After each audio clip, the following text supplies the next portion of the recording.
Well, good morning. Actually, almost good afternoon to everybody. And it's a pleasure to be here this morning.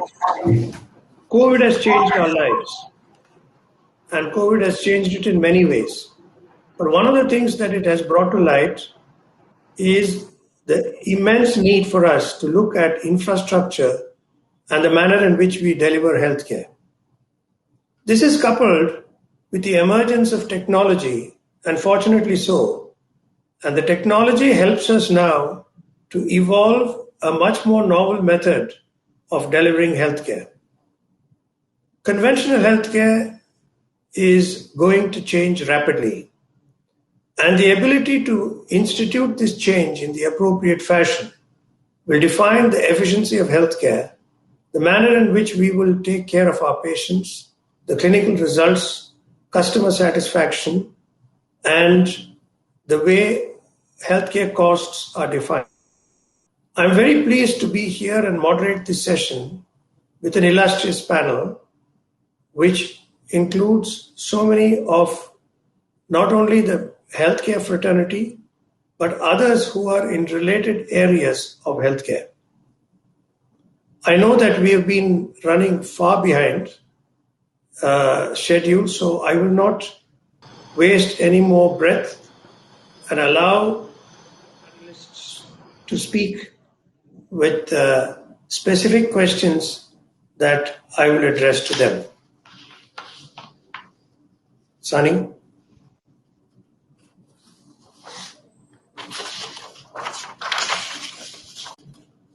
Let me start with Mudit Saxena. Good afternoon. How does your hospital deal with the uncertain circumstances like natural disasters, pandemics, and so on, and hold up infrastructure continuity during such times? Thank you, Dr. Nandakumar. Just to answer that, I think when uncertain circumstances, typically like natural disasters, strike, it strikes across the ecosystem, which is not only healthcare scenarios, it affects the general population. And healthcare community becomes primarily more involved or targeted on account of their commitment to the people. And based on that, what as an organization which healthcare community like ours looks is, we look inwards in terms of looking at ourselves to strengthen our resources. We look at our people in terms of people who are scheduled to deploy and who are deployed to give services to the patients. As I said, during this pandemic, when we were looking at COVID-19 last year, when the lockdowns were announced, immediately we looked at resources in terms of manpower, material. We looked at how people my staff members would be picked up, how their duty rota would be scheduled. We looked at how we can assist them during travel times, taking care of their families. Because at the end of the day, you cannot look at a human being per se as just as a person who's deployed to give services. You have to look at the whole chain or the circle of people who surround and support him in providing that services. So we looked at taking care of their families, assisting them to travel because there were shutdowns, traveling was a challenge. In terms of material was something which was very interesting because typically you have stocks you will keep in a place like a Bangalore where you know that in fact your inventories can be managed in 15 to 20 days. We were actually able to look at the trend from the pandemic point of view, and we could immediately set plan for about a month to 4 to 6 weeks in advance. We looked at ration for patient food as well as for staff which was staying with us. We need to provide them with food so we could get them ration. Then daily use consumables, as I said. And I think one of the areas which we all keep forgetting and we also pay attention to is the storage of fuel, especially diesel for generators, for backup electricity, power, etc. We would look at that also. The other thing which we looked at also was that the organization still needs to run. It has to provide services to the patients. And I think that depends on the size of the organization and the mental makeup. So there was a quick adoption of technology, moving to digital platforms where we were able to, provide services to our patients through digital media, whether it was consultations, patients who were nearby who could, survive with a home delivery kind of methodology or services where we were able to provide them, physician support, or we were able to give them medicines, lab services. We could do that from home pickup services for them. And of course, I think the most important being like in this COVID transaction was people are not very comfortable touching each other or even touching the physical amount. So then ease of doing business was in terms of online method of payments. And the financial crunch also hit the country as well as people. Many people were in the midst of their treatment. We are into mother and child birthing. Some of them were facing challenges in terms of payment options. And then we were able to tie up with some of the banking organizations which could provide them with EMI options so they could pay at in a structured payment over the, say, next 1 year, 2 years kind of a thing. They could take loans. And those were the kind of facilitations which we were able to provide.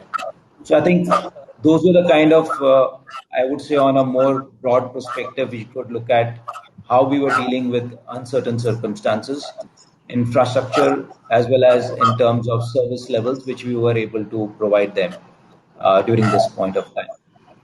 Fantastic, Mudit. But what I would like to ask you is, while we are dealing with this pandemic, there is mention that, more pandemics and other kinds of similar situation are likely to happen in the future. Are we creating infrastructure that is resilient and futuristic? And have you had any thoughts on that in your own organization? I think it's a wonderful question, sir, because the last year's episode has taught us a lot. But then if you look at in the past 6 weeks or 4 weeks, we once again see the numbers rising. And while we were having discussions prior to coming on board live, we were just discussing that this will not go away so soon as most of the people, and there was a thinking among a certain section that this is here to be for some time, and we all know that the vaccinations will last for a year and you again need to undertake a cycle for that. So now we are dealing with something which we will have to live with and grow with. We also, that is one on part of the ecosystem which is happening. The other part which is also happening is the world technology and infrastructure, which if you look at it are merging at a very fast rate. So there are some of the 4 major changes from infrastructure point of view which we are seeing. One is the long-term environmental changes, which is both from climate resilience, building design and stuff. We'll have to look at that. You have to look at technology because breakthrough technologies which will look at feedback loop data and stuff like that. To start with the long-term environmental changes, I think we will have to look at designing our newer or futuristic centers which are more energy efficient, which are more dependent on solar or alternate to fossil fuels. Building should be climatic resilience. So that would be a kind of area which we all have to look for in future coming times. And those are the emerging trends which I'm talking about, the 4 major trends which the world is witnessing in terms of changes in the infrastructure and futuristic point of view. Breakthrough technologies, because the technology is moving at a very fast pace. We are seeing that from technology point of view, we are using feedback loop data, which is providing, helping the clinicians as well as people to make informed decisions. Of course, Internet of Things, which is the expanding network of digitally connected objects. Today, your platforms where your cardiac heart rates, temperature, blood pressure, everything is being thrown off at the same time, and it's going to the doctors. The machines are becoming more intelligent. If you look at the typical IGRT machines now, they are able to adjust the patient's the depth of the tumor. They are able to design the shape of the tumor. It gets a 3D vision of the tumor, and based on that, the intensity of the radiations go and kill the tumor cells. And as the patient is breathing up and down, the tumor, if it's in the lungs, that will also move up and down. And based on your respiratory rate, it adjusts. So the machines have become so smart.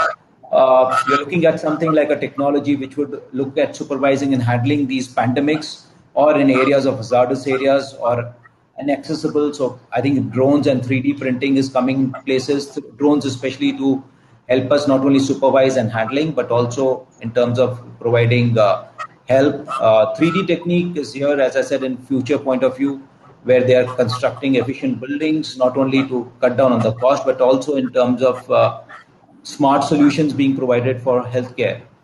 And I think those are the major areas. And digitization, as we are talking about, every data gets digitized, whether it's your outpatient data, your inpatient data, and that slowly intelligent processing at the back end will revolutionize the way the societies will work and design in coming times. The whole thought would be that these areas would actually bring down the cost of operability, which would not only make healthcare accessible and affordable, but also as a viable solution. I don't see much of one-to-one connects happening like we are doing in a physical sense, but more of digitalized. Already platforms are there where people from Jharkhand and remote areas are talking to doctors in Bangalore and Hyderabad and taking consultations from them at one point of time, which could have only been a dream where they would have taken a train or walked over about 10, 20 kilometers or miles to catch a train and then a bus and reach to a destination. So I think that way the world is moving at a very fast pace, and I see a cohesion of both technology as well as infrastructure coming together. Let me move on to a different, part of the puzzle, and that's not hospital related, but technology that enables a hospital to function with efficiency. Mr. Sanjay from Schneider. Obviously, Schneider is a technology leader in hospital infrastructure. And can you share your views on how hospitals can be made more resilient and better prepared for future challenges and adverse events through digitalization and advanced technology? Thank you, Dr. Jairam, for having me over. It's a pleasure being with you and talking to you as well. Could you confirm if my audio is good and you can hear me? Yes. Thank you. Thank you, Dr. Jairam. So I think you have set the context very well, Dr. Jairam, in terms of the challenges that has been faced by the healthcare industry and the vulnerability that we have in this world today, where we are not able to have a crystal ball that can see the future very clearly. Okay, so I think Schneider in the past few decades have been contributed well, I would say, to the healthcare industry by bringing in technology and products that can serve the hospital industry well through electrification and reliability and uptime and things like that. But I think now we need to change the paradigm, and we have been actively working towards changing the paradigm. So like Dr. Saxena said, that everyone has invested in IoT. Okay, all equipment across the spectrum of healthcare, vendor agnostic, have put in more and more digital stuff and connectivity into their products. Now, what is that leading to? That is leading to a data chaos. That's leading to a situation where you have so much of data that the building operations team is not able to take decisive action on what needs to be done. So we understand this challenge, and we have been at the forefront of trying to find a solution to this. So the solution that we are trying to find to this is trying to take all the data that you have from your various equipment which run the infrastructure of your hospital, whether mechanical or electrical, and take them to the cloud. So we have invested in a data scientist team out of Bangalore that can help the building facilities team understand what's going to happen in their facility. Rather than a reactive situation, we are going towards a predictive situation. So that is the USP that we want to bring to buildings and especially healthcare. Now, we have a famed platform which we have been developing globally called EcoStruxure for Buildings.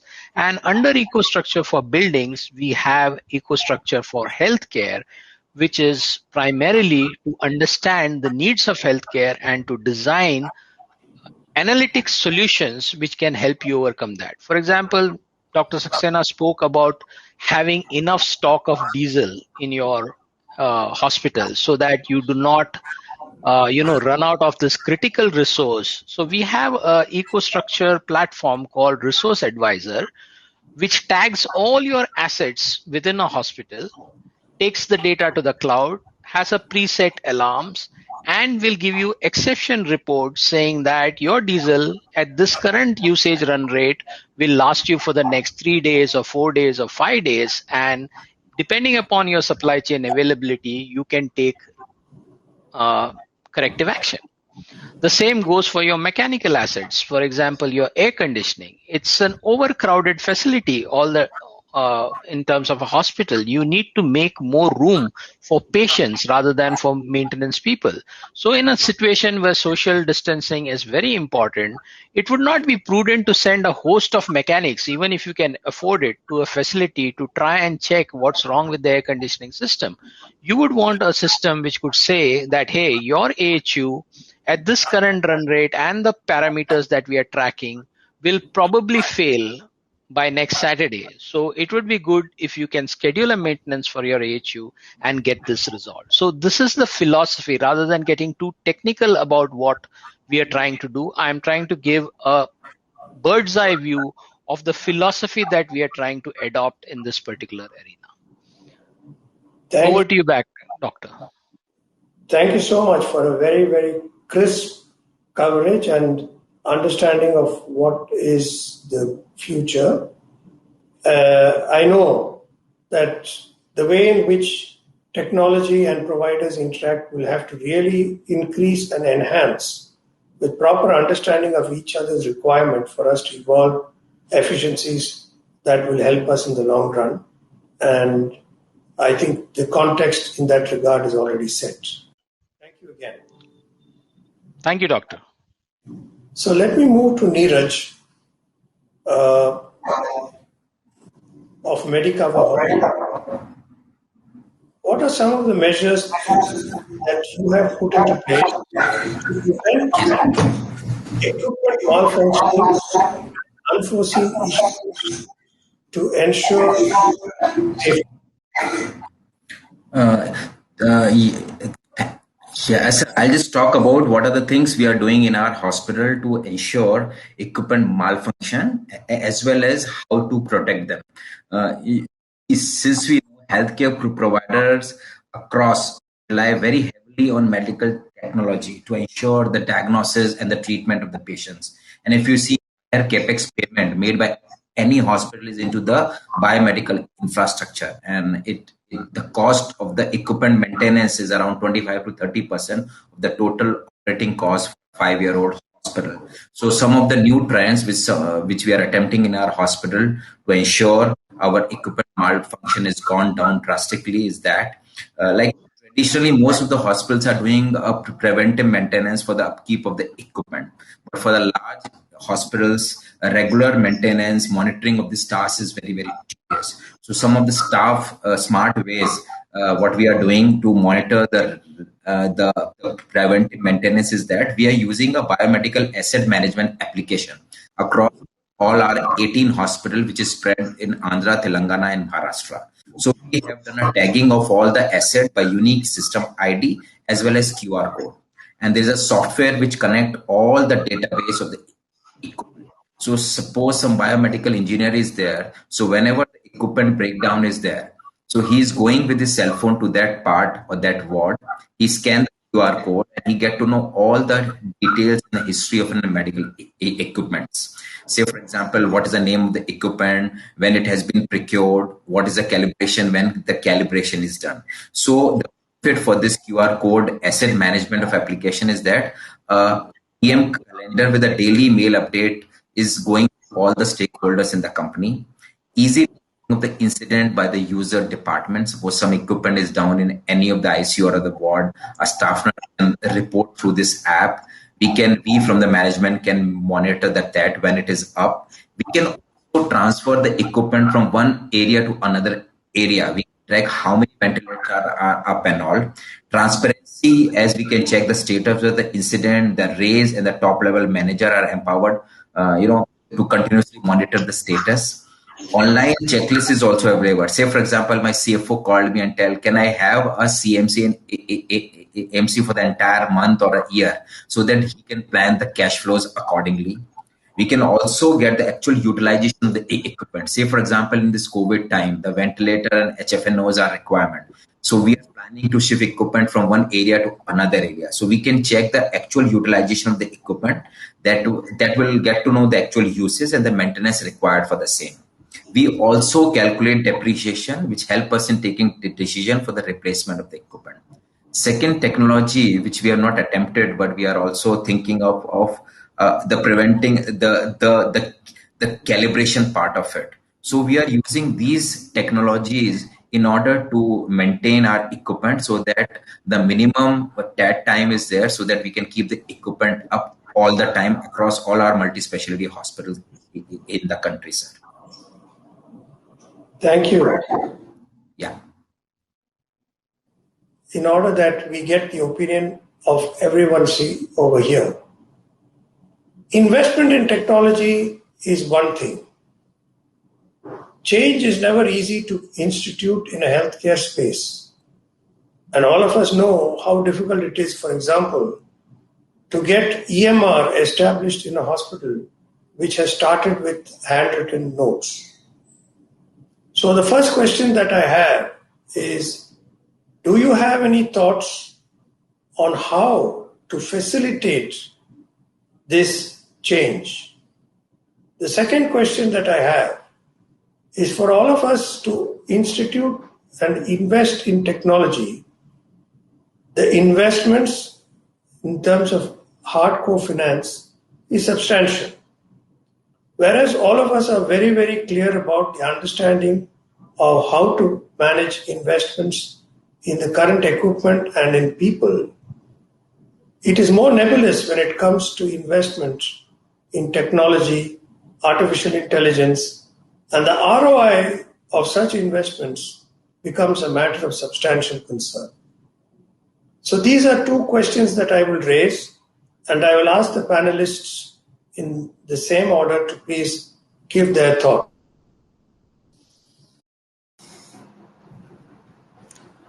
So, sir, I think in terms of the question posed by investment into technology, I think it's one of the critical areas which we all have been looking at, especially when I'm from, say, looking at the digital bit. So technology currently, if you look at there are 2-3 areas which is driving. I think Sanjay mentioned areas where it can be of assistance, especially in monitoring and controls. And then it invariably, when we discuss with our financial teams, we would definitely look at tangibilizing that cost so that it doesn't fall into a kind of a black hole. We keep investing and there is a query being raised by audits or finance team at some point of time. It's very easy these days when you're looking at, especially from the revenue cycle, we have seen that the cost of acquisition of customer, especially when you're doing various earlier modes where people would put up big hoardings, put big newspaper flyers and traditional way of putting ads, advertorials in the newspaper. It is not slowly, moved into a digital platform where you're doing webinars, you're doing CMEs, you're also doing areas such as digital promotion where you are running posts or links by which you are clicking. And the cost of acquisition of customers and lead generation per click. So these are different parameters which have come into the understanding now. And we have started realizing that the costs, not only is it tangibilizing, but it is also giving us a fair assessment in terms of what is the rate of return on the investment which is happening. And it is proving to be pretty good. There are 2-3 reasons. One, the current consumer or the customers or the patients which are coming are very well technology more friendly than they were about 5 years or 10 years ago. In terms of right from their education, schooling, also from point of view of people who are now, in the productive part of the population, which is 15 to 35 or 15 to 45 from mental health point of view, or even till 60. That group of people are highly digital media savvy, and they are driven by that. So they have also moved from the traditional system of not only this, but that is the customer interaction and engagement. They moved into different engaging platforms. They buy their own stuff. Today, groceries are being bought online, clothes are being bought online, and typically these services are being offered in a similar way. So I think there would be when you do the ROIs, it's far more easier to track and to follow it up. And as a result of which, people are adopting technology-based solutions, not only for their business growth, but also from the consumer's point of view, because that is the language in which patients and the consumers are talking these days. And they are far more on the internet rather than on other mediums of interaction. Despite that, the doctors also, that is the service providers, have also started moving into this phase. The adoption of the technology has taken some time.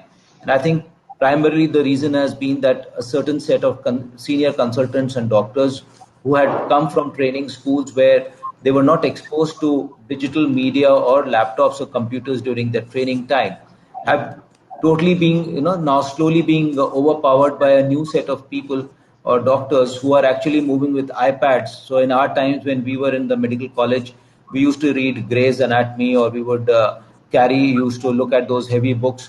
But now they all are being carried in a laptop, right from your dissection books, which we used to have a Cunningham's dissection book or something, but now it's no longer like that. They have atlases in their laptops, in their Apple iPads. So the generation has also changed drastically, which is slowly moving into a digitally or an advanced medium, which is actually adopted on technology-based platforms. As a result of which, when they're seeing patients, there also the adoption of technology is becoming easier now. And as a result, EMR and MISs are becoming far more tangibilized for them. Not only are the doctors following their patients, they're also doing revisits. And now with smart applications coming on them with AI-based tools, in fact, the moment the patient's name pops up on there, earlier we used to carry one bundle of file would come and they would keep it on our table and the doctor would go through it to understand what has happened to this patient previously. In fact, now the AI tool, immediately the name pops up, it says he visited you last on for this, you prescribed this, previously he came for this. So when he enters, the doctor says, Mr. Kumar, how are you? Last time. It's not that doctor has a kind of a giga-sized brain which is sitting there. He basically has already read the data on the Apple iPad or the AI which has thrown up to him. So I think EMR solutions are also giving a good interface for the customer engagement, providing you already a kind of a backdrop on what to avoid and what to prescribe, so improving your clinical output as well as competence and the clinical care, and the patient at the end of the day feels far more engaged. So I think both these criteria of ROIs as well as patient engagement through EMRs are here to stay, and they would actually improve over the time.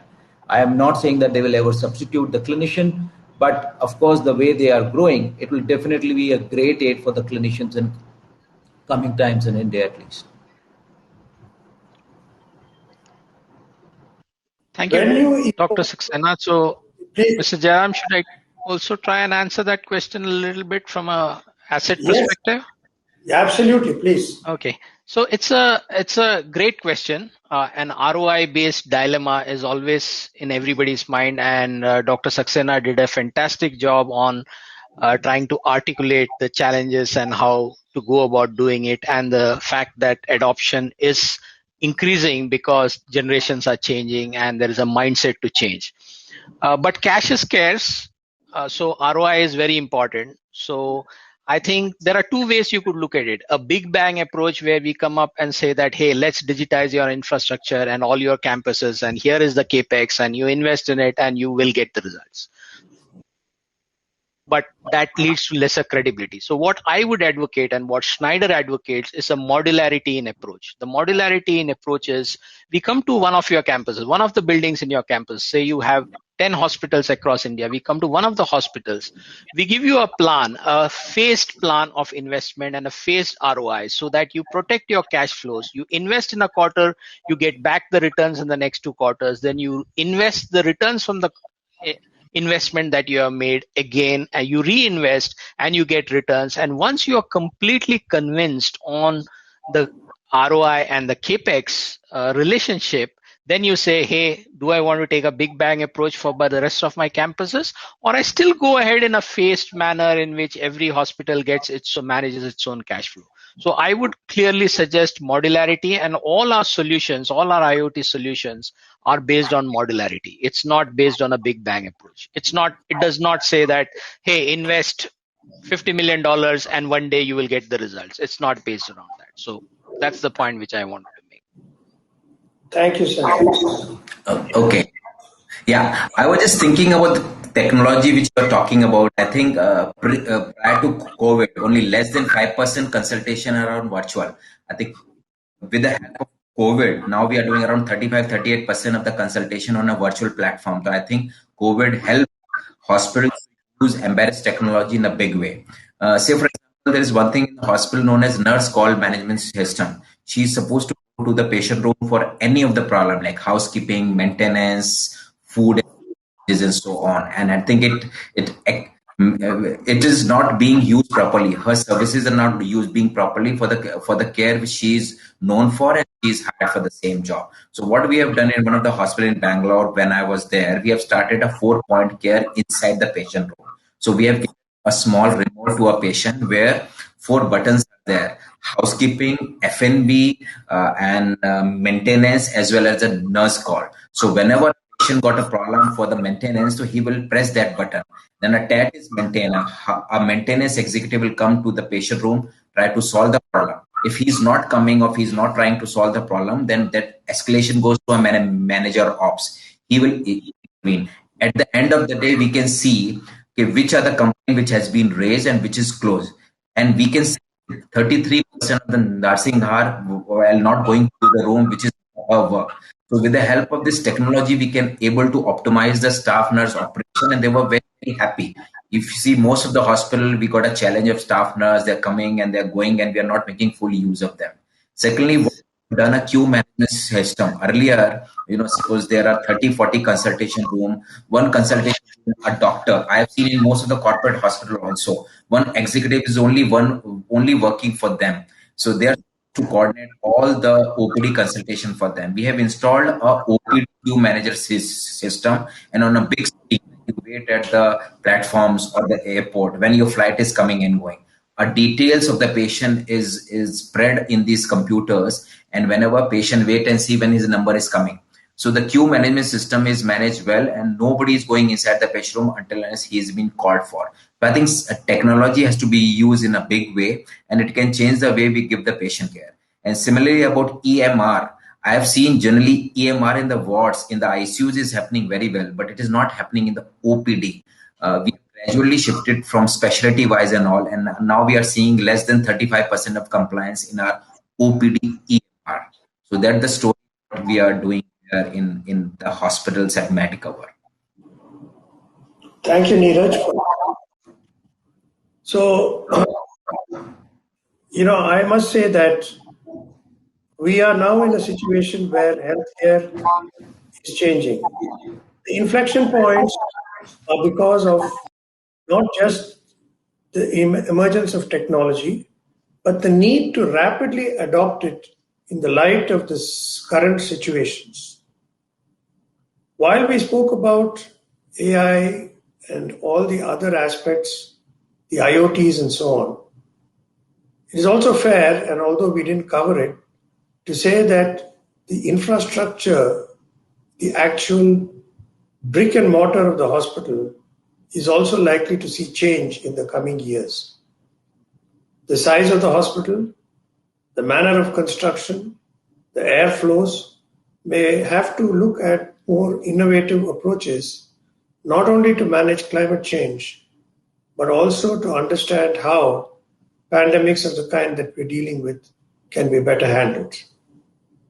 There is a need for us to retrain the more senior doctors and allow the junior doctors to not only treat patients, but to innovate in technology along with technology partners. All of us understand that technology is useful only to the extent of its applicability in clinical medicine. And what the Striders of this world can produce is certainly useful, but the input from